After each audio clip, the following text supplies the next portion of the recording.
नमस्कार, मैं डॉक्टर विष्णु माने पिछले 5 साल से गर्भ संस्कार के ऊपर काम कर रहा हूँ। सच में ये विधि जो है, ये साइंटिफिक विधि है। एक माँ एज अ डिज़ाइनर अपने कोख में ही अपने संतान को बाई बर्थ, जन्म के साथ में ही कैपेसिटीज़, स्वभाव, स्वरूप और संस्कारों का ये उपहार देती है।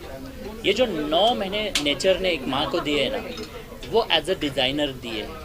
लेकिन आज की जो कई सारी माएँ हैं, वो भूल चुकी है कि मुझे अपने कोख में ही संतान को बेहतर बनाना है। ये समय उस माँ ने किसी को बेच दिया है। दोस्तों, ये जो 9 महीने का समय है, इस संतान के जीवन में वापस कभी नहीं आने वाला है। ये संतान आ जाइए, वापस कभी नहीं आएगी आपकी कोख में।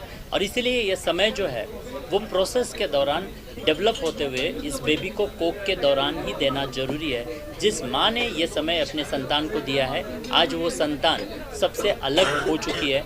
लगभग 18+ कंट्रीज से लाखों लोग हमारे साथ में जुड़ चुके हैं और उनकी जो संतानें हैं वो आज बेहतर बन चुकी है। मात्र 3 महीने से लेकर 1.5 साल की उम्र तक संतानें हैं जिन्होंने वर्ल्ड रिकॉर्ड बनाए, वो बोल पा रहे। WHO का जो माइलस्टोन चार्ट है, वो कई गुना पहले अचीव करते हुए हमें आज महसूस हो रहा है। सो सच में संतान जो है वो बाई चांस नहीं, बाई चॉइस होनी चाहिए। बाई चॉइस का मतलब है जागरूकता से प्रयास कर उस संतान को प्रोसेस के दौरान ही जीवन भर का ये उपहार देना है। कई बार गर्भ संस्कारों का नाम सुनने के बाद में लोगों को लगता है कोई रिलीजियस वर्क होगा, धार्मिक विधि होगा, पर ऐसा बिल्कुल भी नहीं है। आज हमारी इतनी बड़ी कम्युनिटी है, हर कास्ट से आज यहाँ पे लोग जुड़ चुकी है।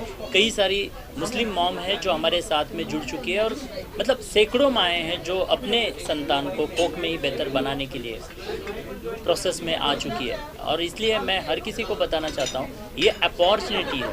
9 महीने गर्भ संस्कार का मतलब क्या है? गर्भ संस्कार यानी उस हर एक गर्भवती माँ का पूरे 9 महीने के लिए happy, active, creative, energetic, peaceful, stable, positive और कंसिस्टेंट रहना, यानी गर्भ संस्कार होता है।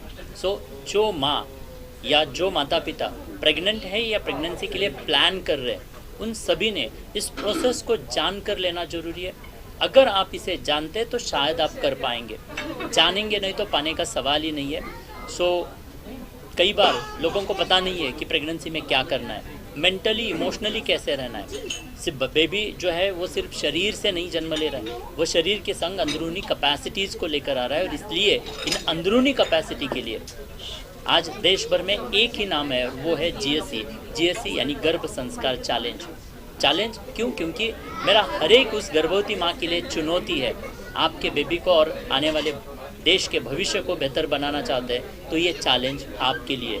जरूर एक बार अनुभव करें और अपने कोख में ही अपने संतान को जीवन भर का ये उपहार प्रदान करें। धन्यवाद। एक मिनट थॉट तो मेरा नाम रीमा वोरा है। गर्भ संस्कार हमेशा से ही करना था, मतलब पहले से ही सोचा था कि जब भी हम बेबी करेंगे तो गर्भ संस्कार करना है, बट कैसे करना है, क्या करना है, कुछ आइडिया नहीं था।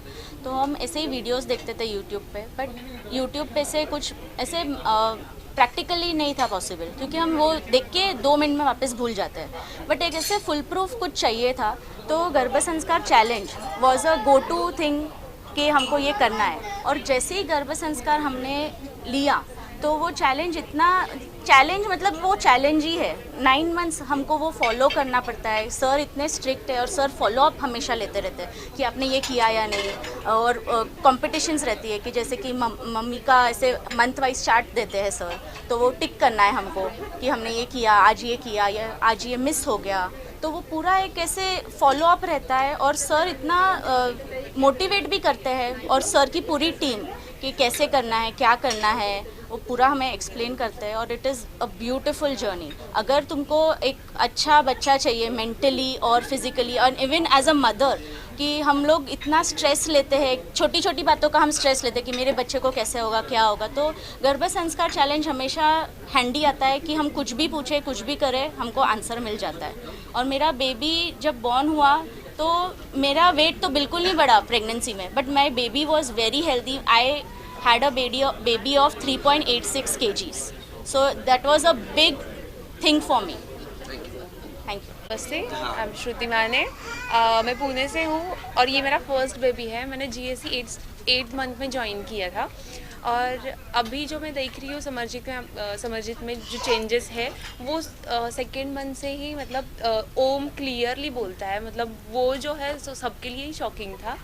और अभी जो है वो बहुत ज़्यादा एक्टिव है, जो कुछ भी अफर्मेशंस मैंने लिखे वो सारे मतलब वर्क करते हैं। हम लोग रोज़ कुछ नया देख रहे हैं उसमें। So I am really grateful for GSC। Thank you. आप क्या सोचते हो और आपको ये थॉट कैसे आया? क्या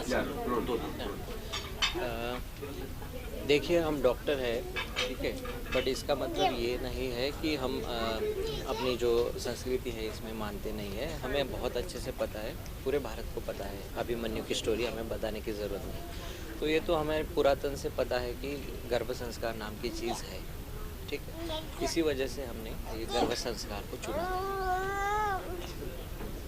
और कोई आपको पूछना है? मैडम ये बताइए, आप दोनों एज अ पेशे से डॉक्टर्स हैं, आप अपने दूसरे बीबी से अपने बच्चे को क्या कंपैरिजन में अलग तरीके से देखते हैं, और ये थॉट मतलब हर जगह रहता है किस तरीके का? ये जो GSC है उसमें सबसे इम्पॉर्टेंट है अफर्मेशंस। तो अफर्मेशन में आप लिटरली अपने बेबी को डिज़ाइन कर सकते हैं कि मुझे अपना बेबी काम चाहिए, इंटेलिजेंट चाहिए, स्ट्रॉन्ग चाहिए। तो मैंने ये सारे अफर्मेशंस बहुत मतलब मैं 4th मंथ से ही लिख रही थी, और अभी मैं देख रही हूँ आई कैन एक्चुअली सी कि ये बहुत काम है। और बाहर मैं जाती हूँ तो अभी जो ये टॉडलर एज है, बच्चे स्क्रीन से ज़्यादा अटैच रहते हैं या फिर क्रैंकी हो जाते हैं, उनको जो ना मिले। बट ये बहुत शांत है, किसी के भी साथ बहुत ही इजीली ये एक्वेंट हो जाता है। और हमने उसको अभी ट्राई भी किया प्री स्कूल में।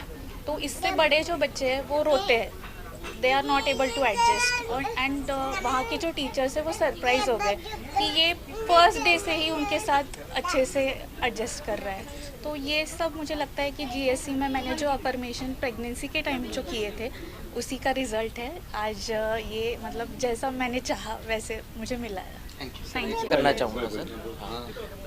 एक्चुअली आप जो गर्भ संस्कार कर रहे हैं, मेरे हिसाब से जैसे पहले स्टार्टिंग में सर ने बोला था, we should not focus on result.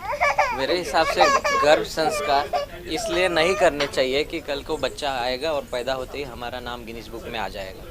गर्भ संस्कार इसलिए करना चाहिए कि उसमें कोई नेगेटिव थॉट्स ना जाए, नेगेटिव चीज़ें ना जाए। तो जो कुछ हम पॉजिटिव एटमॉस्फेयर रख सकते हैं वो रखने के लिए मेरे हिसाब से सबने गर्भ संस्कार करने चाहिए, ना कि कोई एकदम हमें कोई एक आउट ऑफ द वे कुछ बच्चा आ जाएगा और अचानक आते ही कोई वर्ल्ड रिकॉर्ड कर देगा। Thank you. तो गर्भ संस्कार तो पता ही था, लेकिन कौन सा करे इसमें थोड़ा प्रॉब्लम था, क्योंकि जब भी देखो कोई भी ऐड तो भगवान का ही ज़्यादा कुछ तो पूजा प्रार्थना रहती थी। लेकिन सर का जो वेबिनार देखा तो उसमें कुछ अलग दिखा, और वो बच्चे की ब्रेन में ही 80% डेवलपमेंट होती है, वो सर से ही पता चला, और उन्होंने गाइडेंस अच्छे से दिया, इसलिए किया। और इसमें ऐसे अलग से चेंजेस दिखते हैं, मतलब अभी से ये इसका लेफ्ट और राइट दोनों ब्रेन डेवलप है ऐसा लगता है, क्योंकि ये दोनों हाथ से काम करता है। ऐसे जो होते हैं जिनका सिर्फ राइट ही डेवलप होता है वो एक ही हाथ से करेंगे। और इसका थॉट प्रोसेस भी अलग है बाकी बच्चों से, क्योंकि स्कूल में भी इसको इसके ही सर्टिफिकेट में अभी आया है कि एक्सीलेंट पार्टिसिपेशन इन क्लास। मतलब इसका कुछ तो अलग है, इसलिए टीचर्स भी इसको बोलते हैं, इसलिए ऐसा लगता है कि ये अलग है बाकी बच्चों से।